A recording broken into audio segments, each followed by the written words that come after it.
Bonjour à tous, je fais un petit enregistrement vidéo pour vous donner des nouvelles du travail de fond qui se poursuit ici même sur Paris avant que je ne rentre à Bordeaux. Là je viens de terminer un entretien avec Didier Maisto qui est le directeur éditorial de Sud Radio.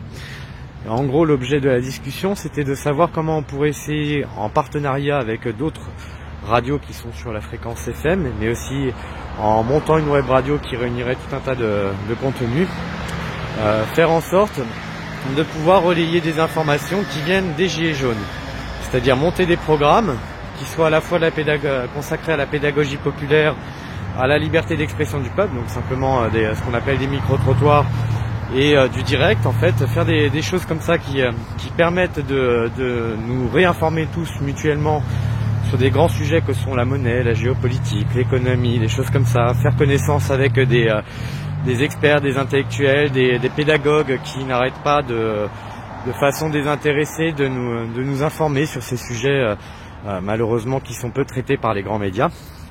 Et voilà, avoir une possibilité de tribune, d'expression populaire à travers des grandes ondes. Donc Sud Radio c'est quand même une vraie locomotive.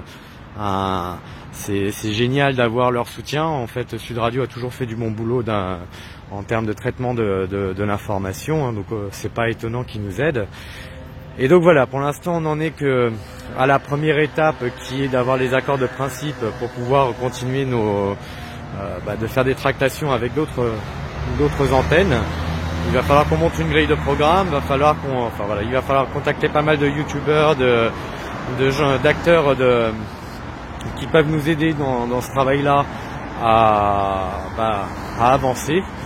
J'ai eu un retour de mail de Michel Collomb aussi, je compte clairement l'intéresser à ce projet-là. Pour ceux qui connaissent pas, Michel Collomb est quelqu'un qui parle beaucoup de géopolitique et puis de la presse, de la liberté de la presse. Et voilà, il a une vraie expertise et des vrais arguments en ce sens.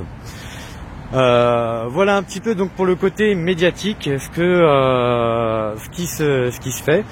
Je rappelle aussi au passage que la semaine prochaine, on continue de troller les médias. Donc on va les assiéger toujours à partir de BFM, rue Général Alain de Boissieu, à partir de 13h pour l'acte 9 samedi prochain. Cette fois-ci par contre nous changeons un peu l'itinéraire du cortège qui est bien déclaré en préfecture puisqu'il ira à France Télévisions ensuite.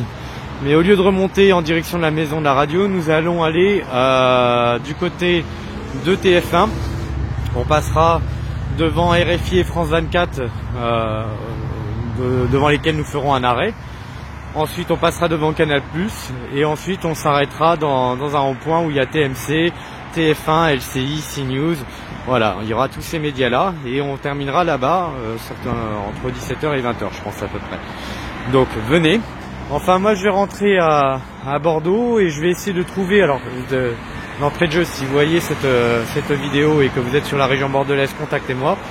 J'aimerais bien en fait avec quelques gilets jaunes locaux aller troller un bon après-midi complet, au moins un régiment d'infanterie ou en tout cas un régiment de l'armée de terre pour justement faire adresser une requête au commandant du régiment qui dira très clairement nous ne voulons plus de Macron, faites pression, faites quelque chose. Donc ça sera tout à fait pacifique et tout à fait tranquillement que nous occuperons tout simplement un trottoir qui sera en face, hein. On restera la journée à les troller, à se faire voir pour mettre une petite pression, parce que si je ne montre pas l'exemple avec des camarades sur le fait d'aller chatouiller un petit peu les régiments et les bases militaires, j'ai l'impression que le message que j'ai porté là-dessus ne sera pas compris et audible. Donc il faut le faire pour montrer l'exemple de telle façon à ce que ça se répète partout en France. On a besoin de l'armée clairement pour faire pression sur Emmanuel Macron vu qu'il ne veut rien comprendre. On a besoin de gagner une guerre de l'information, vous comprendrez donc pourquoi je travaille autant du point de vue des médias. Et sachez aussi que sur l'institution des tribunaux populaires, il y a beaucoup de choses qui avancent gentiment mais sûrement. Donc il va falloir attendre encore un petit peu, mais ça se travaille en ligne de fond. Donc bientôt on verra des salles municipales qui seront ouvertes pour créer le procès fictif en fait d'Emmanuel Macron et faire voter les spectateurs de ce procès sur sa culpabilité ou non. Ce sera tout à fait non contraignant, ce sera du théâtre, mais ce sera des vrais arguments avec des vrais faits, des vraies lois pour expliquer pourquoi Emmanuel Macron est un criminel et donc de fait pourquoi il faut le destituer réellement. Voilà un petit peu les dernières nouvelles de la révolte pour ce qui me concerne et l'équipe de travail avec laquelle je bosse. Bon, comme vous le voyez, il y a des avancées. C'est un travail de fourmi qui n'est pas visible, mais qui avance. Donc je compte un petit peu sur vous. Je compte sur vos relais déjà pour qu'on soit nombreux samedi prochain sur Paris devant les grands médias. Et je compte sur vos partages et puis sur votre intérêt, notamment pour ce que je vous expliquais sur le fait d'aller troller un petit peu les régiments et les bases militaires. Donc n'hésitez pas à le faire, ça peut se faire avec une petite dizaine, une petite poignée de gilets jaunes simplement, mais partout en France.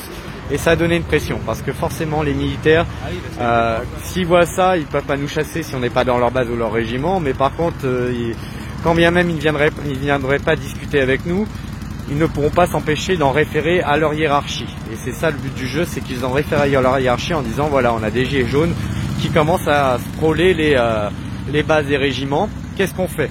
Voilà. Bon écoutez, j'espère que ces quelques informations ont de quoi vous faire plaisir. Je vous dis à bientôt.